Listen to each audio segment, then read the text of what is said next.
What's going on, everybody? CW Entertainment here, and today I'm back kind of with another episode of kind of like a Bears podcast that I got doing. The last time out, we kind of did more of the year in review, just seeing how the Bears are going to approach all season and pretty much what they need to address, and it's kind of basically going over what happened last year and pretty much all that.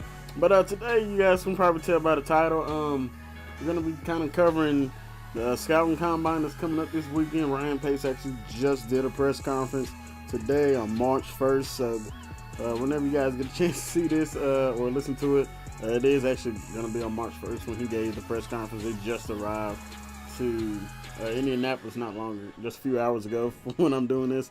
But some of the big things we are going to be addressing, we will be addressing the Alshon Jeffery franchise tag, some of Kyle Long news, Jay Cutler, and pretty much what Ryan Pace was going over during his press conference, the expectations for Kevin White that he has, free agency in the draft that he kind of poked around with.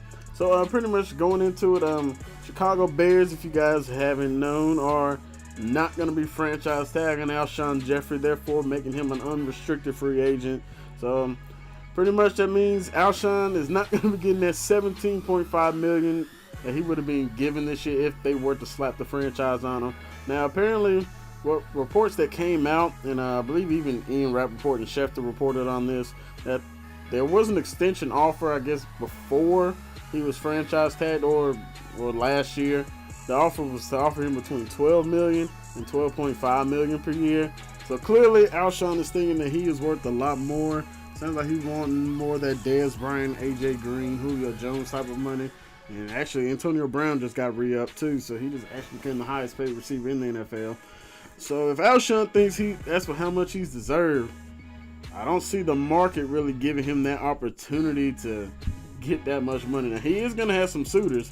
Some of the names that have been sprinkled around out there were the Tennessee Titans and the Philadelphia Eagles. So we don't know exactly where this could go. I mean, it still is a possibility for Alshon to come back. But like I said, we don't know exactly where it's going to go.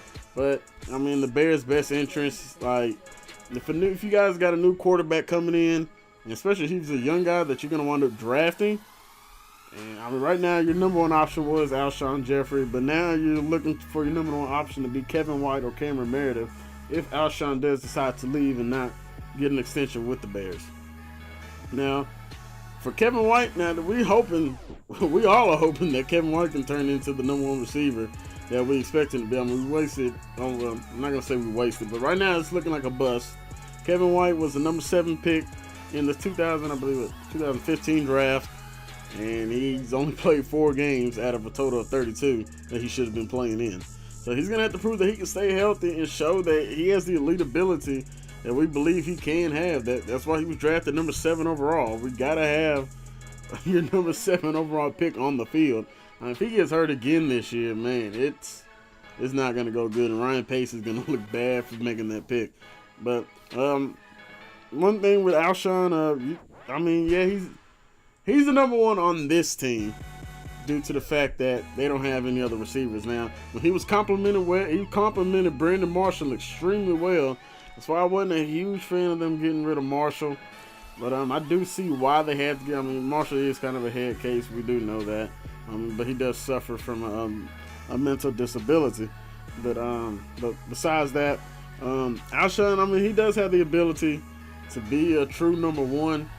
And apparently he thinks he's going to be able to get paid. Like, I have no clue what him and his agent have in mind to really what they have in mind figure-wise, so we're not probably never going to know how much he expects until he actually signs.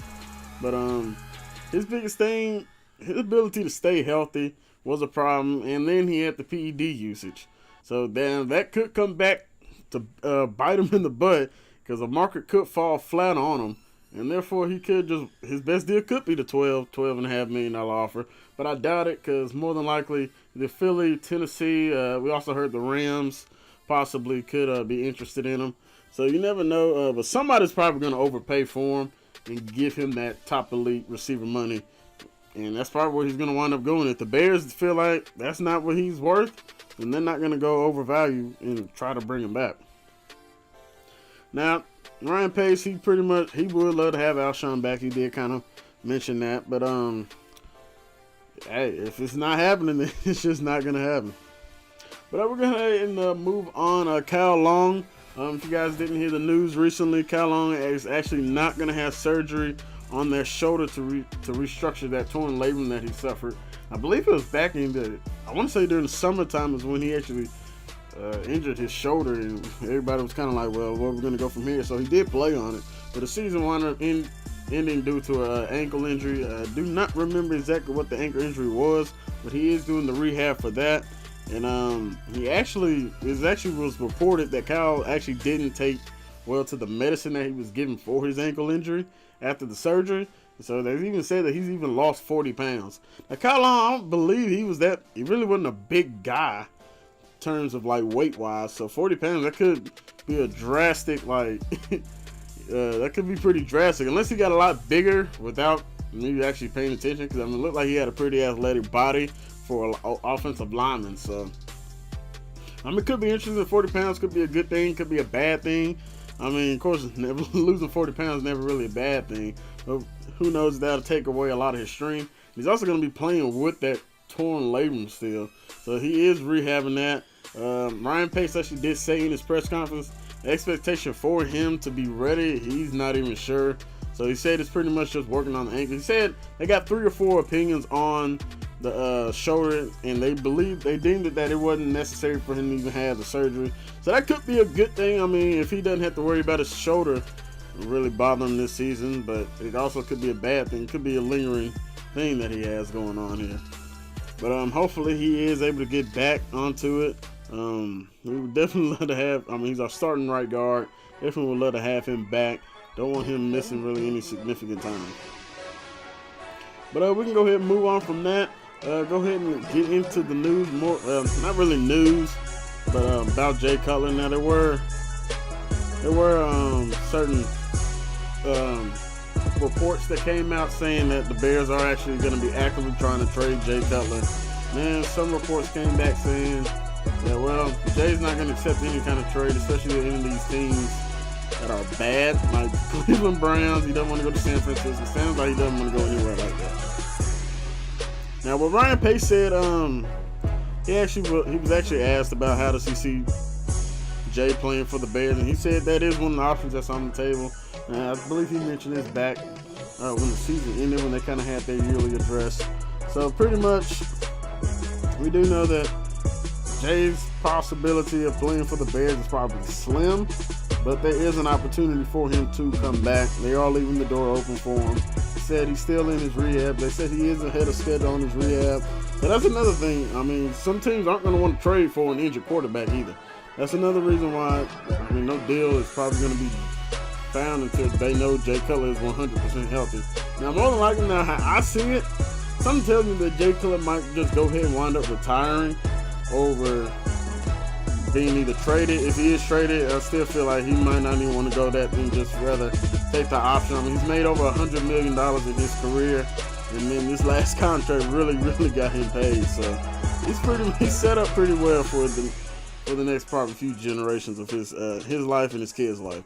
Now, some people think that, well, Jay Cutler could be potentially the bridge guy if they do wind up drafting a young quarterback. Deshaun Watson, Kaiser, Trubisky, Kaya, Mahomes, whoever happens to become that guy that they decide to choose.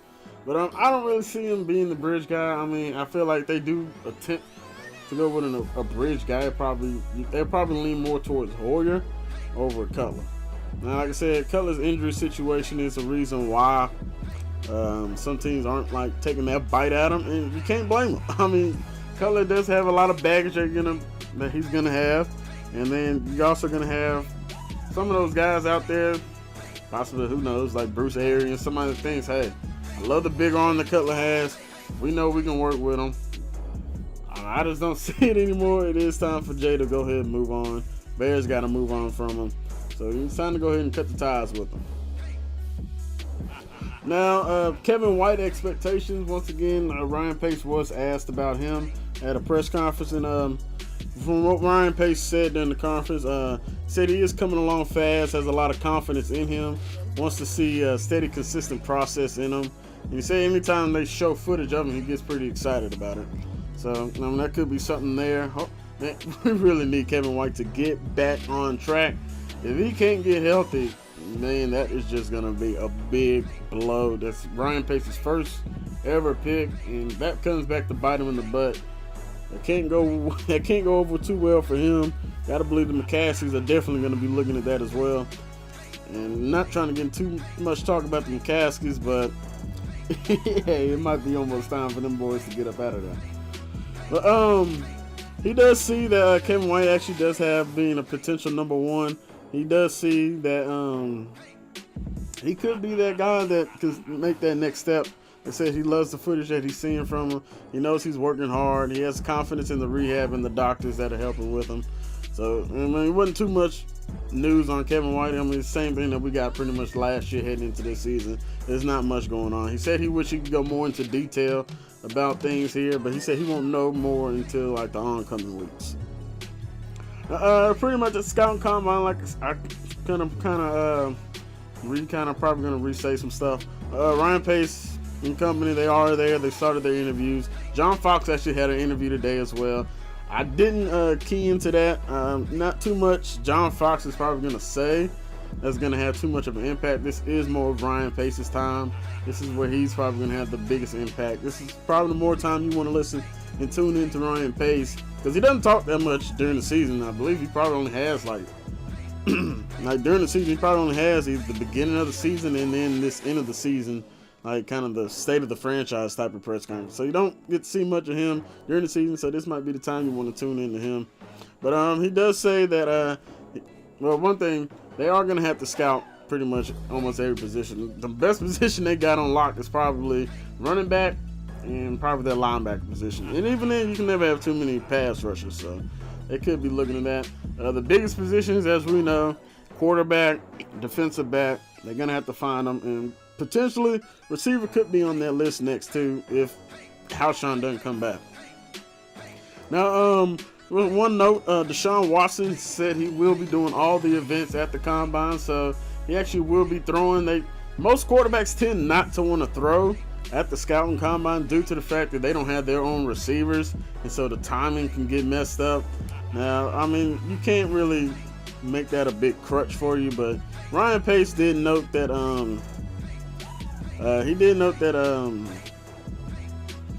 yeah, like everybody looks good in shorts pretty much. He said you're gonna have to wait. You gotta make sure you weigh more into their game film over what they're doing here at the combine. So he knows that the combine is just kind of more like just to kind of see everybody, more of a broad situation to see, and that he's got to put more into the tape than he does actually what's going on at the combine. Now, what Ryan Pace, another thing he said is interviews are key. They want to be able to determine their football intelligence, their confidence, and kind of just pretty much have their natural swagger, pretty much how they kind of carry themselves as a player. And that's pretty much how they finalize their team grades, pretty much, or they finalize the player grades when going into the draft to see exactly who they want and who they don't want. Now, when he was asked about free agency, like once again, like I mentioned, I'm probably gonna repeat some of the stuff, but if can't bring Alshon back, he does know that there are options in the draft and free agency. So I mean, they're sitting with the number 3 pick. One of the receivers from Clemson, Deshaun Watson's teammate, Mike Williams. That could be a possibility. I don't like the option of you taking Mike Williams. I mean, that's the second time you're gonna take your number, top 10 pick, and it be your receiver. So. I mean, it could be an enticing situation. If he proves to be the best player available, Ryan Pace did say that they are going to wind up taking the best player available. So we'll have to see about that. But he said more about Alshon though. He said we will know more in the coming week or weeks about him. So he would like to be more direct, but he can't really right now. It's the beginning of the scouting combine process. So free agency, all that, we haven't got to that. The official league year actually starts on March 9th, so they'll actually start being able to give more and more details about what they're going to be talking about. But he does believe that he's extremely My bad. He does believe that he's extremely prepared for free agency that is coming, and he actually believes he has a great plan in place for the scenarios if Alshon does wind up leaving. So I guess there could be a good chance that he's got some key guys on his radar that he might be wanting to bring in. I mean, of course, other teams are going to be after guys that he's probably after too. But he does know that he has to be conscious not overpaying for a player. Excuse me, guys, I'm stumbling over my words. But he knows that you can't overpay for a player that you don't have in your system. So he said, because one of the big things he was talking about, that with the player in their system, they get to consistently see him. If he overpays for somebody that's not in his system, and he knows that kind of can lead towards a bad trend, and that kind of winds up getting you fired, pretty much is what he was leading on to. But once again, bringing back Alshon's situation, he said he's going to let it play out with Alshon, and he will talk more about it later. He's pretty much just trying to test the market for Alshon. He wants to see exactly where the figures are at. And if they believe that if it's deemed too high, then they're probably just going to go ahead and let him walk.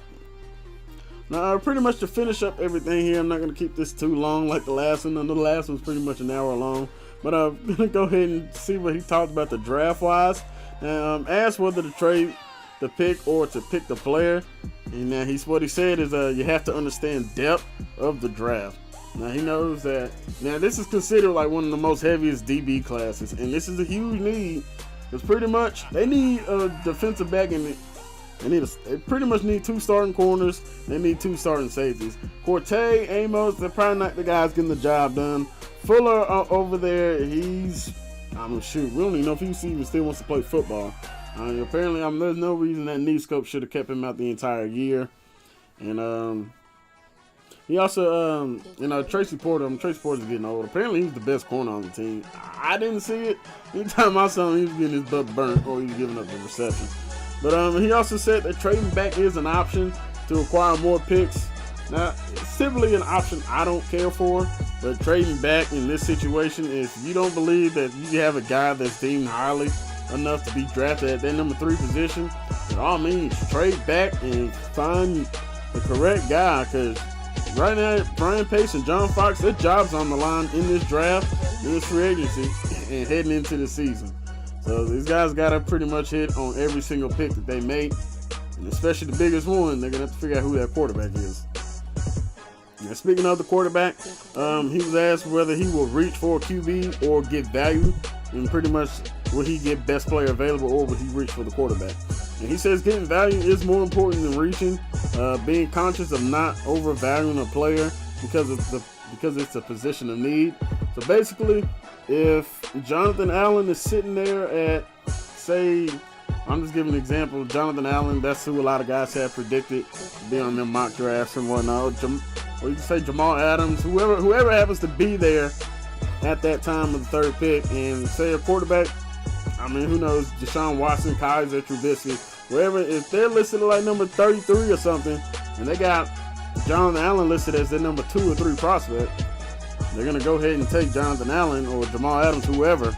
They're going to take him instead of trying to reach and take the quarterback that they need, even though it's a desperate position of need. Now, this is actually what I kind of thought was a pretty good thing that Ryan Pace said. They asked him how much of a factor does like the win-loss values in the position of the quarterback. Now, Ryan Pace said it does matter a lot who he'll take the win-loss, because he wants to see how that quarterback pushed his team forward and being able to get the wins. So there's a good chance that means Kaiser is not one of his top options. So if you guys, anybody was interested in getting Deshaun Kaiser, there could be it might not be an opportunity for him to possibly be on the team. We don't know yet. Like I said, we'll have to see more. Combine will actually open up a lot of eyes, especially the pro day. When you get to the pro day, when they're throwing with their own guys, that pretty much gives them that second opportunity to have to kind of like raise their draft stock, or for some people it'll make it worse. But like I said, he's still gonna wind up going with best player available at the time. But pretty much sums up what all happened these last. I just kind of want to get my 2 thoughts in there a little bit. But I do want to say thank you guys for listening to this. I hope you guys did enjoy it, and please leave some feedback in the comment section. And anytime there's anything else that kind of breaks out more about the Bears, I will be back with it.